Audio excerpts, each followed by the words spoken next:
आपका खैर मकदम है 4 टीवी न्यूज़ कर्नाटक एक्सप्रेस में। मैं हूं खुर्शीद आलम।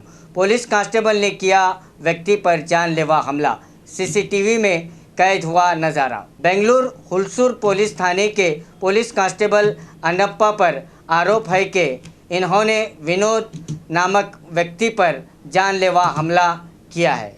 विनोद और उनकी पत्नी देविया के बीच पारिवारिक झगड़ा चल रहा है, जिसके चलते विनोद ने अपनी पत्नी और संबंधियों के विरोध में हुलसूर थाने में शिकायत दर्ज की थी।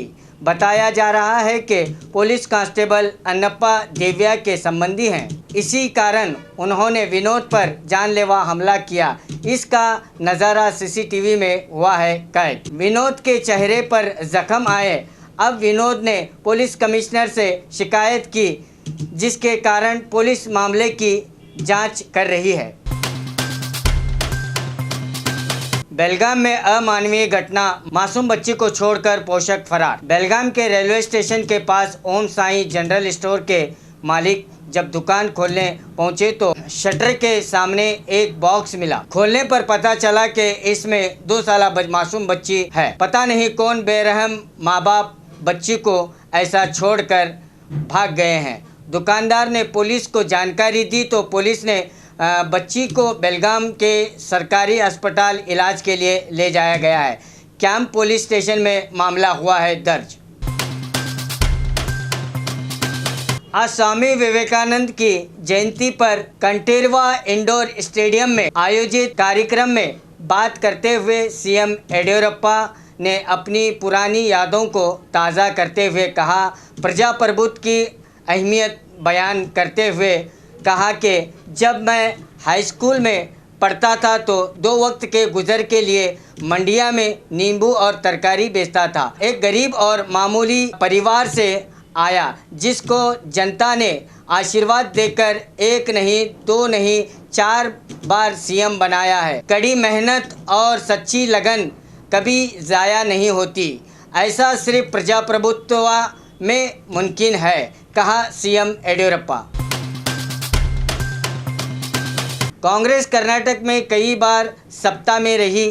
कई सालों से कांग्रेस को अपनी सेवाएं देने वाले मल्लिकार्जुन खड़गे को सीएम नहीं बनाया। यहां सिर्फ चर्चा होती रही, मगर बीजेपी ने गोविंद कारजोल के रूप में दलित डीसीएम बनाया। मजबूरी की हालत में सिर्फ एक बार कांग्रेस ने परमेश्वर जी को डीसीएम बनाया था।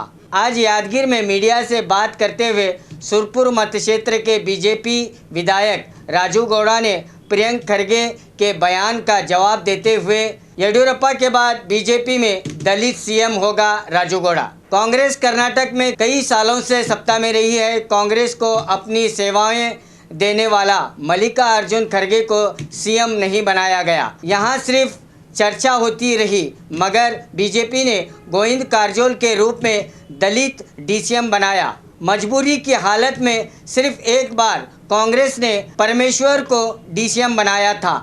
आज यादगीर में मीडिया से बात करते हुए सुरपुर मत क्षेत्र के बीजेपी विधायक राजू गौड़ा ने प्रियंक खड़गे के बयान का जवाब दिया। मैसूर के सीवेज फार्म में मगरमच्छ, जनता में आतंक।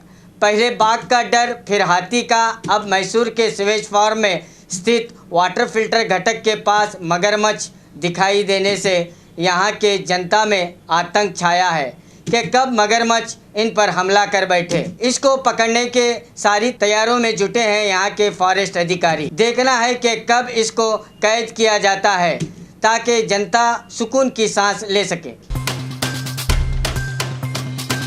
दावणगेरे बीजेपी विधायक पर हो सकती है कानूनी कार्रवाई। पिछले दिनों दावणगेरे होन्नಳ್ಳಿ मत क्षेत्र के बीजेपी विधायक रेणुकाचार्य ने केएसआरटीसी बस का उद्घाटन करने के बाद बस के चालक को हटाकर खुद ही बस चलाई थी। केएसआरटीसी बस सिर्फ बस चालक ही ड्राइव कर सकता है, दूसरों को बस ड्राइव करने देना कानून का उल्लंघन है। इसी मामले को लेकर योगेश नामी व्यक्ति बीजेपी विधायक रेणुकाचार्य पर शिकायत दर्ज करने की तैयारी में जुटा है, ऐसा बताया जा रहा है। बीजेपी विधायक के घर के सामने एहतजाज। सुरक्षा के लिए पुलिस कमिश्नर से मांग। पिछले दिनों बल्लारी के जन जागृति सभा में बीजेपी विधायक सोमशेखर रेड्डी ने एक समुदाय विशेष को लेकर आपत्तिजनक टिप्पणी करते हुए बयान दिया था। इसको लेकर कल यानी 13 जनवरी को विधायक के घर के सामने एहतजाज करने का फैसला लिया गया है, जिसके लिए कांग्रेस नायक जमीर अहमद खान ने पुलिस से सुरक्षा की मांग करते हुए पत्र लिखा है। एक और कांग्रेस के एमएलसी केसी कुंडिया का कहना है कि इस एहतजाज से शांति भंग हो सकती है, इसलिए अनुमति न दी जाए। मंगलूर एयरपोर्ट पर फॉरेन करेंसी जब्त, एक व्यक्ति हिरासत में। मंगलूर इंटरनेशनल एयरपोर्ट सीआईएसएफ अधिकारियों की रूटीन तलाश चल रही थी। मंगलूर से दुबई जा रहे शाहुल हमीद की बैग की तलाशी ली गई तो बैग से यूएस, चाइना, मलेशिया और तुर्की देशों के तकरीबन 5,48,000 के विदेशी नोट पाए गए, जिसके चलते नोटों को जब्त करके इस व्यक्ति को हिरासत में लिया गया है। और खबरों के लिए देखते रहिए 4 टीवी न्यूज़ कर्नाटक एक्सप्रेस।